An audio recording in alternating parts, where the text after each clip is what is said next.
Alors, on ne s'est pas véritablement parlé avec Maya, Sandrine et Eman, mais vous allez voir, je pense qu'il y a une certaine cohérence et très peu de chevauchements. Enfin, il y a des chevauchements sur certaines thématiques, mais pas sur le traitement en tant que tel. La perspective, en fait, que j'aimerais mettre de l'avant en termes de ludification est reliée à un article, comme l'a mentionné Eman, comme je vous l'ai dit tout à l'heure, là, qui traitait de cette question de l'éducation spécifiquement dans le domaine de la santé.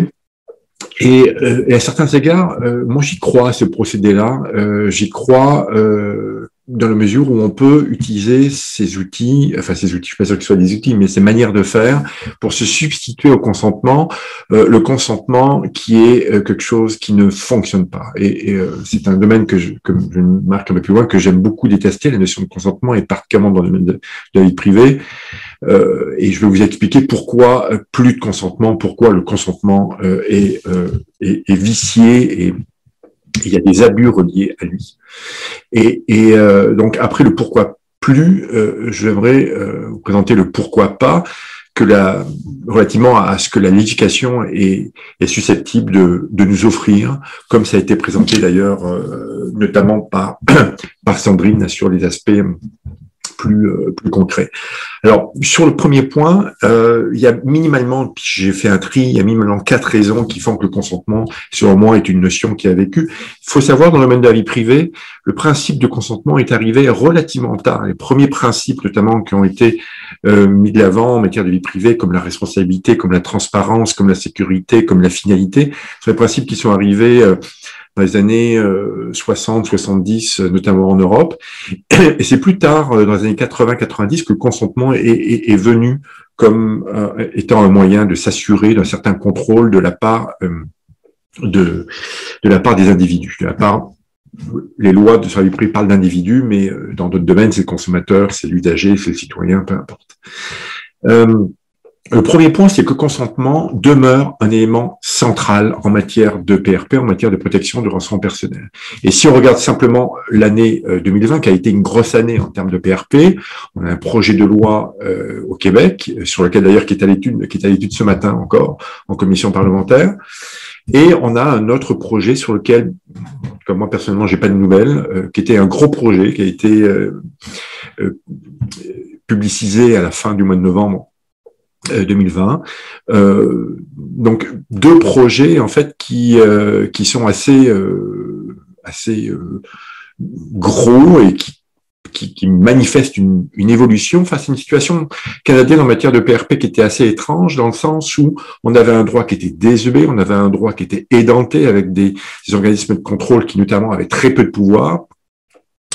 Et pour donner une illustration, en fait, en 2009, Jennifer Stoddart, qui était la commissaire de l'époque, était parvenue presque à un exploit, en fait, à faire changer les politiques de Facebook simplement en négociant. Parce que tout simplement, le commissaire à la vie privée avait très peu de pouvoir pour faire réfléchir des multinationales multipotentes comme peut l'être Facebook. Mais les changements qui avaient été faits, en fait, étaient surtout basés sur un point, c'était on va rajouter des lignes dans le contrat, des lignes dans le contrat pour informer davantage le consommateur, en sachant que le consommateur, très souvent, je vais y revenir, ne lit pas véritablement. Donc, il y avait des carences reliées à cette capacité de contrôle que les lois en matière de PRP ont au Canada. Il y avait des carences pour protéger l'individu. Le consentement, je vais y revenir, ne protège pas véritablement l'individu. Carences, à certains égards, en termes d'innovation, dans la mesure où les entreprises elles-mêmes sont très peu au fait quant aux manières de faire. Carence internationale parce que, notamment vis-à-vis des lois européennes, on se retrouve, tant le Québec que le Canada, face à sans doute des incongruités et sans doute le fait que nous ne sommes pas en conformité avec certaines de ces dispositions. Et en 2 mots, même s'il y a eu des gros changements dans ces 2 projets de loi, eh bien, en fait, le consentement reste toujours aussi central. On le voit dans le projet québécois où il y a 53 mentions, hypothèses où il faut consentir. Donc, le consentement demeure véritablement très présent. Même dans les hypothèses où il est très difficile, ne serait-ce que d'expliquer à l'usager par exemple en termes de profilage, par exemple en termes de décision automatisée. Maintenant, vous avez de l'IA qui va prendre des décisions automatiques et très souvent, même les concepteurs ne savent pas exactement comment la machine va prendre des décisions. Alors, imaginez comment être en mesure de retranscrire cette information auprès de monsieur et madame tout le monde. Donc, si on prend le cas maintenant du projet de loi 11, donc fédéral, on a une page de principe et 10 pages d'exception qui transparaissent ici dans la table des matières, où malgré tout on voit, et c'est peut-être un peu différent, me semble-t-il, du projet québécois, où il y a une volonté de valoriser les données, notamment lorsqu'on est capable de dépersonnaliser les données pour que ces données soient anonymisées ou dépersonnalisées ou pseudonymisées. Et dans ces cas-ci, on peut davantage utiliser. Alors, première question, on voit que dans les lois sur APRP, le consentement demeure majeur. Deuxièmement, et très rapidement, ça a été évoqué par Maya, par Man également, le consentement, en bien des cas, est un leurre, et j'adore tester ce principe-là, à la mesure où on est arrivé à un inversement qui m'apparaît problématique. Ce consentement était supposé protéger l'individu pour qu'il ait le contrôle de ses données, mais en fait, le consentement protège l'entreprise qui ainsi met dans un contrat la manière dont elle va utiliser les données, et comme ça, elle est legit et elle peut continuer à faire ce qu'elle veut. Et comme l'a dit Man, l'individu ne lit pas, ne comprend pas, ne s'intéresse pas. J'aimais beaucoup son idée du rapport au temps. J'y reviendrai, le rapport au temps sur le fait que la capacité d'attention est de moins en moins longue et les sites sont conçus. Alors c'est assez intéressant parce que partout sur les sites web, je me souviens des spécialistes en gestion, notamment Jacques Nantel qui avait écrit il y a une quinzaine d'années là-dessus, où on essaye de retenir l'individu sur le site, le consommateur sur le site, sauf pour les contrats où tout est fait pour s'assurer qu'il aille directement en bas et qu'il accepte. On va être sûr qu'il ne commence pas à lire un contrat en plus qui est insupportable d'ennui.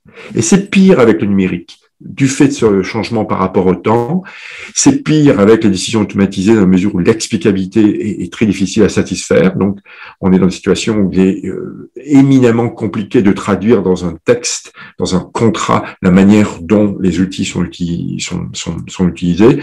Et si je m'autorise une petite prévision, je pense que le consentement, on va toujours garder, même si ce sont deux projets de loi, va toujours garder ce rôle déterminant parce que ça permet à l'État de se déresponsabiliser, parce que ça permet à l'entreprise de se déresponsabiliser aussi. Très rapidement, et ça c'est peut-être une référence à une thèse finie lors d'un autre siècle où j'ai fait ma thèse sur le contrat numérique et j'avais basé ma thèse en fait sur une expression d'un auteur que j'aime beaucoup, Ethan Katch, qui disait qu'un contrat papier est un acte et un contrat électronique est un processus. Et donc, dans le contrat numérique, il y a beaucoup plus un rapport sur la durée, sur le temps, ce qui fait que on peut combler l'absence du papier vers d'autres nouvelles garanties qui doivent être satisfaites. Et c'est très en rapport avec la gamification dans la mesure où ces garanties peuvent être des moyens d'expliquer le contrat et de s'assurer que l'individu a bien compris le contenu du contrat. Ma dernière référence aussi d'un auteur également très ancien, pas tout à fait, en fait pas du tout allié au commerce électronique, était Arthur Leff. Arthur Leff qui a écrit, qui a développé un article assez connu dans le domaine du droit des contrats où il expliquait en fait que le contrat, le contrat d'adhésion fait partie du produit en tant que tel.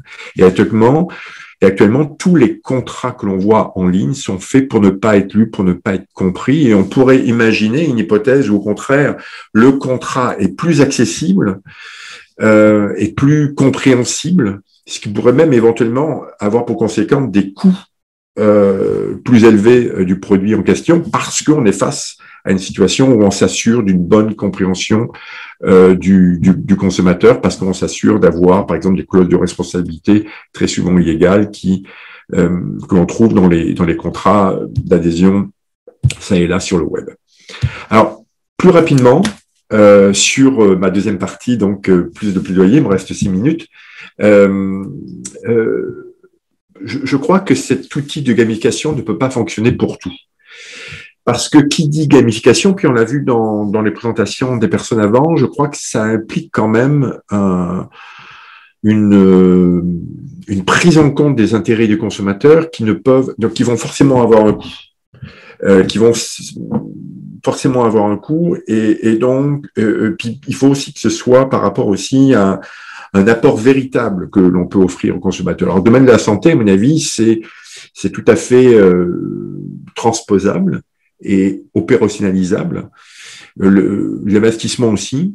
Pourquoi? Parce que les données sont éminemment sensibles. Les données sont éminemment sensibles et on veut s'assurer que l'individu a bien compris les données. Mais dans le cas d'une consommation, je dirais, plus usuelle, je suis pas sûr que ça puisse, que tous ces efforts pour s'assurer que le consommateur comprenne peuvent justifier autant d'investissement de la part de l'entreprise qui va forcément se répercuter sur le coût du produit. Donc, je crois qu'il y a des choix à faire. Il faut qu'il y ait un intérêt suffisant, il faut qu'il y ait des enjeux suffisants, il faut qu'il y ait une récompense, si je puis dire, pour prendre une expression d'ailleurs avec la personne en spécialiste de gamification, s'il en est, avec lequel j'ai travaillé à l'UQAM, mode de bon enfant. Qui évoquait donc ces procédés utilisés pour proposer une récompense à l'usager. Et un exemple où je vous verrai potentiellement des outils, enfin des formes de gamification, de ludification, c'est des hypothèses d'intelligence artificielle, donc de prise de décision par une machine ou programmée par une machine, et où on pourrait tenter d'expliquer un petit peu pour s'assurer que l'individu soit au fait de comment les décisions sont prises. Également, et ça a déjà été entrevu par certains, par mes collègues, c'est pourquoi faire gamification, mais pourquoi faire. Et la notion de confiance a été clairement identifiée, l'éducation a été clairement identifiée, protection de l'individu, mais également de l'entreprise, dans la mesure où si on met en place un système de gamification dans le cadre d'un contrat, ben, l'entreprise pourra facilement dire, écoutez, moi j'ai tout mis en place pour m'assurer que l'individu comprenne. Si malgré tous les efforts que j'ai fait, malgré toute la diligence que j'ai fait, que j'ai employée, il ne comprend pas, ben, écoutez, le droit de la consommation n'est pas, comme disait le doyen Carbonnier, n'est pas fait pour protéger les imbéciles. Donc, je pense qu'il peut y avoir, pour avoir aussi des meilleures qualités de données, ça peut être une solution envisageable. Pas n'importe comment également. Et je pense que donc dans un premier temps, il y a minimalement une méthodologie à 3 étapes qui pourrait être faite. Donc, d'une part, faut, comme je vous disais, identifier les hypothèses où la communication doit être faite, juger de la suffisance de l'intérêt. Je crois aussi que qui dit gamification demande une certaine animation de l'entreprise ou ministère ou organisme qui voudrait l'utiliser.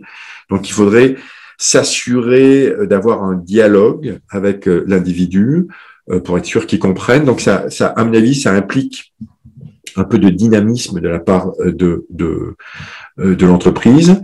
Et troisièmement, toutes ces manières de faire doivent être documentées. De manière préalable, il faut identifier les mesures de sécurité, les mesures de transparence et les responsabilités associées à celui qui utilise le procédé. Donc, je pense qu'il y a, là encore, comme très largement dans le domaine de la PRP, il faut documenter les manières de faire.